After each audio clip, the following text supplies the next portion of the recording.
প্রিয় দর্শক, এই মুহূর্তে আমরা যে খবরের দিকে চোখ রাখব, আব্বাস সিদ্দিকী ওয়াকফ নিয়ে তার বক্তব্য।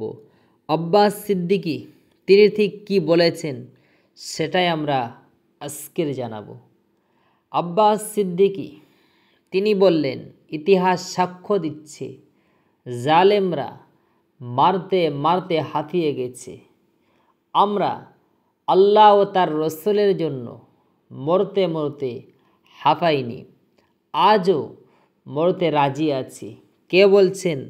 ফুরফুরার পীরজাদা আব্বাস সিদ্দিকী, যিনি আইএসএফের চেয়ারম্যান নওশাদ সিদ্দিকীর দাদা আব্বাস সিদ্দিকী, তিনি বলছেন। তারপরে আব্বাস সিদ্দিকী তিনি কি বললেন? আব্বাস সিদ্দিকী তিনি বললেন, তোমার এই জুলুম, তোমার এই অন্যায়, তোমার এই ফাঁসি, তোমার এই সংবিধান বিরোধী চিন্তা ভাবনাকে আমরা কোনোদিন বাস্তব হতে দেব না। আব্বাস সিদ্দিকী তার এই বক্তব্য। তারপরে আব্বাস সিদ্দিকী তিনি কি বললেন?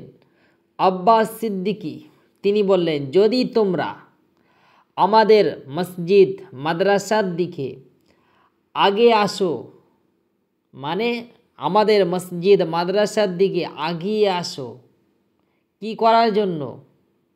শেষ করার জন্য।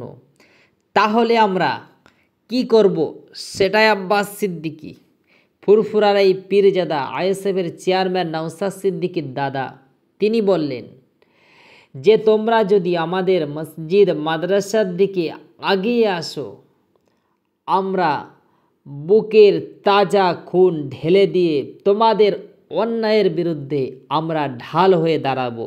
আব্বাস সিদ্দিকী তার বক্তব্য। আব্বাস সিদ্দিকী মূলত ওয়াকফকে বেহাল হতে দেবে না, ওয়াকফকে একেবারে আব্বাস সিদ্দিকী বিলীন হতে দেবে না।